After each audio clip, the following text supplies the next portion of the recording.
Selon Abdelrahman Daman, ancien conseiller de Sarkozy à la diversité et d'origine algérienne, si une entreprise étrangère souhaite investir en Algérie, tout passe par Paris.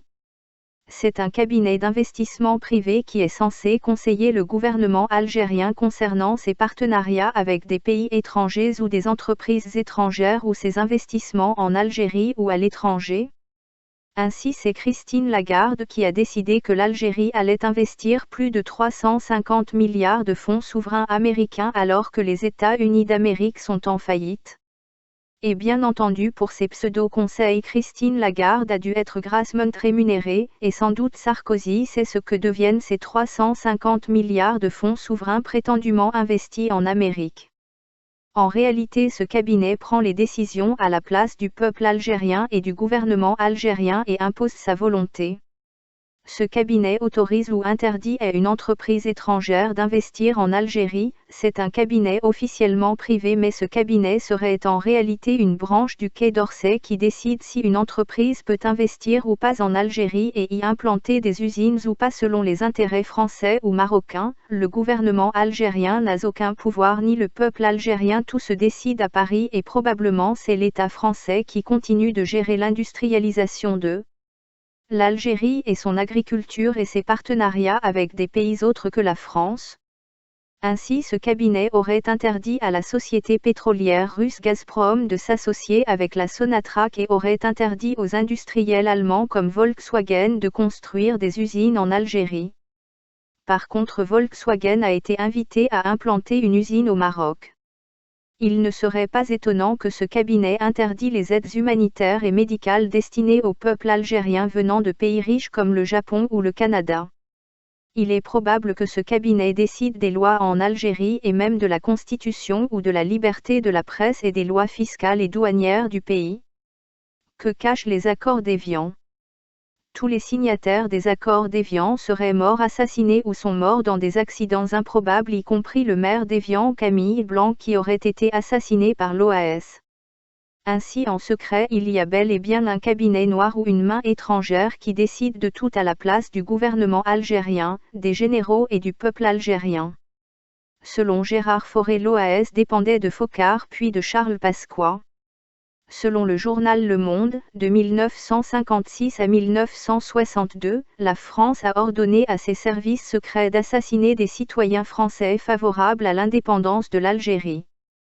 Des documents lèvent le voile sur des projets d'élimination de Français, d'Européens et de dignitaires étrangers pendant la guerre d'Algérie et parfois bien après pendant la présidence de Giscard. Selon ces nouvelles pièces, au cœur de l'été 1958, dans le plus grand secret d'un pouvoir gaulliste tout juste revenu aux affaires grâce au putsch d'Alger du 13 mai, Jacques Foccart a coordonné, sous les ordres du général, un programme d'opérations clandestines sur fond de conflit algérien. Menaces, attentats, sabotages mais aussi assassinats figurent parmi les moyens employés.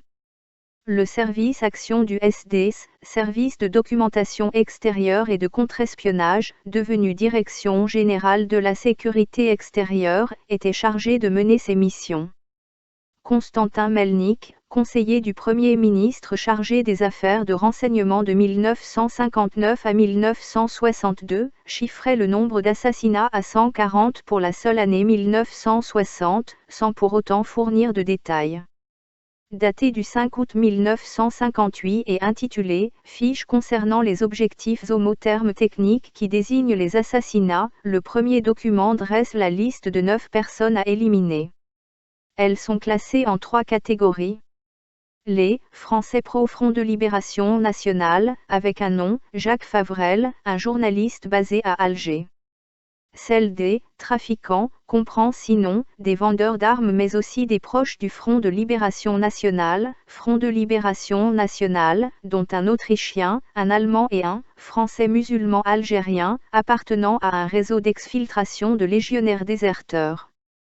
Et enfin, celle intitulée « Politique », dans laquelle apparaît le nom d'Armel Crochemort. But à atteindre.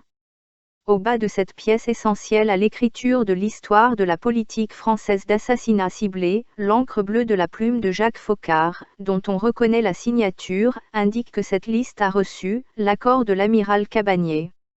Ce dernier n'est autre que le chef d'état-major de la Défense nationale attaché au général de Gaulle à la présidence du Conseil. Puis M. Focard ajoute, à la suite, donné aussitôt au général Grossin, le patron du SDS. 2 jours se sont écoulés entre la réception des noms réunis par les services secrets et le feu vert transmis, en retour, par le pouvoir politique. La validation, entre-temps, par le général de Gaulle lui-même est probable, mais elle ne relève, à ce stade, que de l'hypothèse.